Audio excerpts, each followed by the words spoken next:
안녕하세요. 구현모TV의 구현모입니다. 제가 얼마 전에 읽은 그 책에 예화가 나와 있는데요. 정말 제가 아주 감동받고 읽었거든요. 거기에 보니까 아주 작은 기업으로 출발을 해서 아주 각고의 노력 끝에 어마어마한 기업을 이루신 그 회장님의 스토리가 나와요. 근데 이 큰 기업을 이제 이루게 된 그 회장님이요. 정말로 많은 직원을 이제 뽑으셔야 되잖아요. 그때 직원을 뽑을 때 꼭 입사 면접을 볼 때 마지막 인터뷰는 회장님이 꼭 직접 하신대요. 그 바쁜 일정 중에서도. 그래서 이제 얼마나 유능한 직원들이 많이 입사 원서를 냈겠습니까? 그래서 뭐 여러 가지 서류 전형에 뭐 스펙 같은 거 다 이제 이런 사람들이 다 뭐 그거 다 냈겠죠. 그리고 이제 마지막에 회장하고 대면을 하게 되는 거예요. 근데 이제 회장이 똑같은 질문, 언제나 인터뷰 똑같은 질문을 던진다고 합니다. 이런 질문이래요. 자, 자네는 이렇게 크고 좋은 기업에 이제 들어올 정도의 그 탁월한 능력을 갖게 된 것이 운이라고 생각하나? 아니면 자네의 피나는 노력에 의한 결과라고 생각하나? 이 둘 중에 하나를 답을 하게 한다는 거죠. 여러분이 만약에 그 인터뷰에 그 면접을 보는 그 대상자라면 여러분은 뭐라고 대답하실 것 같아요? 이제 첫 번째는 운이냐 그거죠. 두 번째는 피나는 노력을 해서 그 각고의 노력의 결과라고 생각하냐. 대답 못 하시겠어요? 어려운 것 같아요. 네, 그 회장님은요, 운이 좋아서입니다 라고 대답한 직원만 뽑으셨대요. 그 회장님한테 물어봤대요. 왜 그렇게 운이 좋아요? 라고 대답한 직원만 뽑으셨냐? 그랬더니 회장님이 나는 정말 운이 좋다 라고 생각한 사람의 그 마음 바탕에는 감사함이 깔려있기 때문이다. 그렇게 답을 하셨다고 합니다. 내 능력 때문에, 내가 피나는 노력 때문에 나는 이런 능력의 소유자야. 그래서 여기까지 왔어. 이런 사람에게는 감사한 마음보다는 우쭐함이 있고 교만함이 있을 확률이 더 많다는 거죠. 자, 그래서 저도 사실은 이 허벌라이프 하면서 많은 사람들을 만납니다. 그런데 결국 이 사업에서 정말 좋은 결과를 내는 사람들을 가만히 보면은요, 때로는 이 사람이 갖고 있는 탁월한 능력이라기보다는 이 사람이 갖고 있는 이 마음 때문에 좋은 결과가 온 경우를 제가 정말 종종 자주 보거든요. 여러분 다 아시는 이 두 마을 이야기에서도 그게 그대로 나옵니다. 자, 두 마을이 있었대요. 바로 붙어 있었대요. 근데 이제 한 마을의 이름은 불평촌이에요. 모든 주민이 불평만 하는 거예요. 봄이 와요. 그러면 너무 불평이 많은 거예요. 이 마을 주민들은. 왜냐면 봄이 오면은요, 너무나 그 봄에 황사 오잖아요. 그죠? 우리 특히 4월에 많이 오죠. 거기다가 꽃가루가 날리는 거예요. 그래갖고 막 알러지 있는 사람 너무나 괴롭죠. 그리고 봄만 되면 그 주민들이 여기저기서 그렇게 불평을 합니다. 아우, 봄이 빨리 지나갔으면 좋겠다. 여름이 와요. 너무 불평이 더 많아지는 거죠. 왜냐면 그 뙤약볕에 너무 덥죠. 끈적거리죠. 땀 많이 나죠. 거기다가 또 장마가 옵니다. 그러면 장마는요, 빨래도 널어도 마르지도 않아요. 막 꿉꿉하죠. 막 눅눅하죠. 쌈박하지 않잖아요. 아우, 이 여름 빨리 지나갔으면 좋겠다. 이제 가을이 와요. 쓸어도 나뭇잎이 계속 떨어지죠. 끝도 없죠. 이 낙엽 때문에 집안일도 못하겠다. 불평 너무 많죠. 예. 빨리 갔으면 좋겠죠. 겨울이 와요. 너무너무 추워요. 기름값도 비싼데 보일러 계속 내야 되죠. 네. 전기세 많이 내야 되죠. 예. 거기다가 또 폭설 한번 와보세요. 치워도 예. 너무 힘든 일이 많고, 거기다 빙판길에 얼마나 얼음이 위험합니까? 엉덩방아 찔까봐 불안하죠. 그런데 이 불평촌 바로 옆에 마을은 감사촌이 있는 거예요.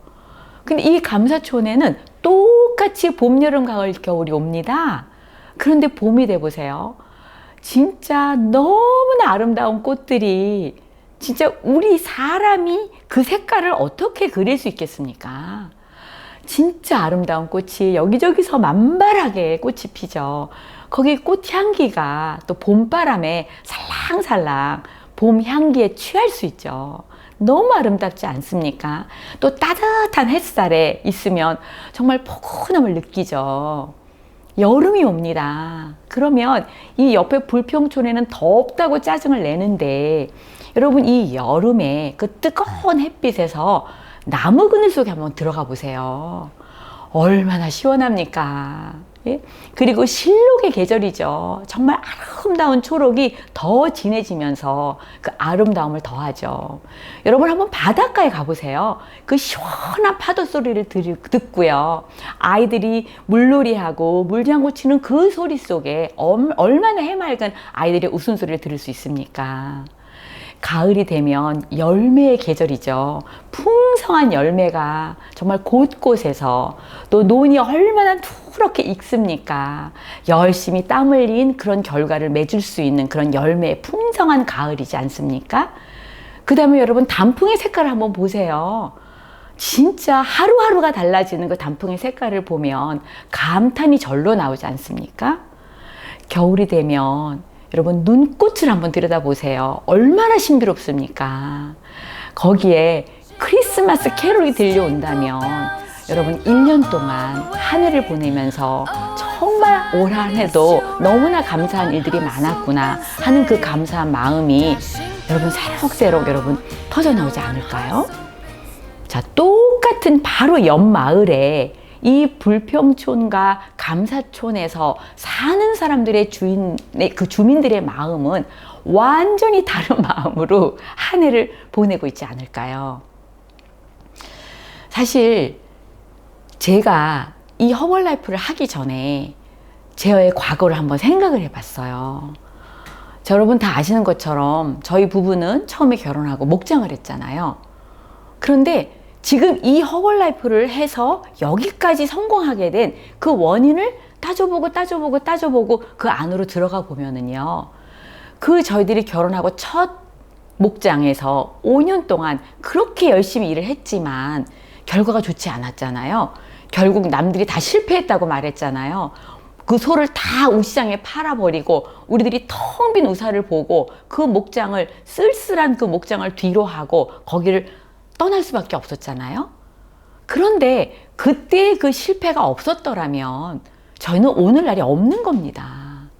그때 그 목장에서 실패했기 때문에 저희들은 그 깡촌에서 벗어날 수 있었던 거고요. 그리고 또 그 5년 동안 열심히 일했지만 실패한 그 경험 때문에 허벌라이프에서 많은 사람들을 만났을 때 아, 이렇게 실패했어요.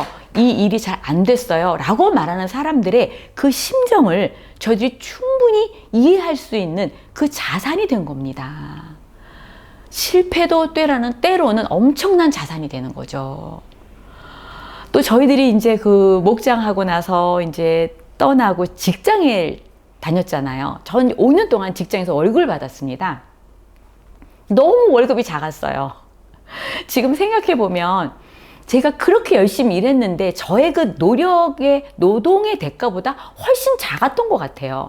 왜냐하면 제가 일한 그 장소가 사회복지시설이었기 때문에 사회복지시설에서 일하는 사회복지사가 뭐 연봉이 1억이다. 이거 말이 안 되는 일 아닙니까? 당연히 봉사하는 마음과 정말 나보다 더 어려운 이웃을 섬기는 그런 마음으로 일하는 그런 사람들이 사회복지사잖아요. 그러니까 월급이 많을 수가 없었던 거죠. 그런데 제가 그 작은 월급으로 5년 동안 일을 하면서 제가 지금은요, 정말 작은 월급으로 성실히 일하는 직장인들의 그 고민과 그 마음을 너무나 충분히 헤아릴 수가 있게 된 거예요. 그러니까 그 5년 동안의 직장 생활도 지금 저로서는 굉장한 큰 자산인 거죠. 그때 그 경험이요. 또 결국 허벌라이프를 만나게 된 이유는 저희 남편이 체중이 불어났기 때문이잖아요. 과체중이었기 때문에 지금 제가 체중이 불어나서 고민하는 사람 얘기를 듣잖아요. 그때 저희 남편 고민했던 그 심정 제가 너무나 이해가 됩니다. 이렇게 저희가 과거에 실패했던 것, 또 작은 월급으로 버티려고 노력을 했던 것, 그리고 또 체중 문제라든지 또 몸이 허약해서 건강이 또 안 좋으신 분들, 이러한 경험을 다 했기 때문에 사실은 이러한 경험이 오늘날 허벌라이프를 할 수 있는 큰 자산이 됐다고 저는 생각을 하거든요. 제가 최근에 들은 유튜브에서 제가 이런 말을 들었는데요. 감사함을 애써서 찾으려고 하는 태도는 상황을 이긴다. 여러분 한번 자세히 생각해 보세요. 이 자세 한번 들어보세요. 다시 한번. 감사함을 찾으려고 애쓰는 그 태도는 현재 나의 상황을 이긴다.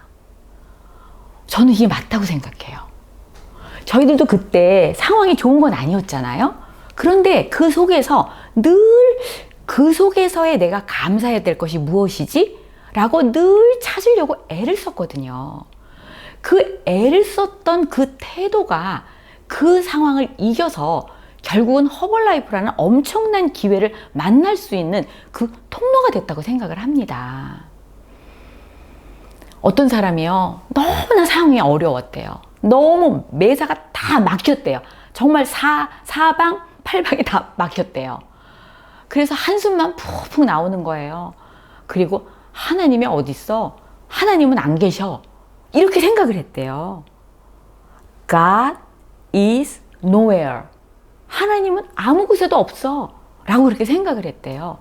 그리고 한숨을 푹 쉬면서 God is nowhere를 들여다보고 호흡을 한번 해봤더니요. 그 문장이 다른 문장으로 바뀌더랍니다. God is now here. 똑같은 스펠링이에요. 그런데 nowhere에 수만 번 쉬니까 이것이 now here로 바뀌었다는 거죠. 하나님은 바로 여기 계시다는 거죠. 그러니까 상황은 같은 건데요. 내가 그 상황을 어떻게 보느냐에 따라서 감사함으로 충만하게 감사함을 찾을 수 있는 상황이 되는 거고요. 절망으로 하나님을 원망할 수 있는 상황도 된다는 겁니다. 자, 여러분, 다시 그 회장님이 우리에게 질문을 했다고 한번 볼게요. 우리는 운이 좋은 사람일까요? 저는 대박이라고 생각합니다.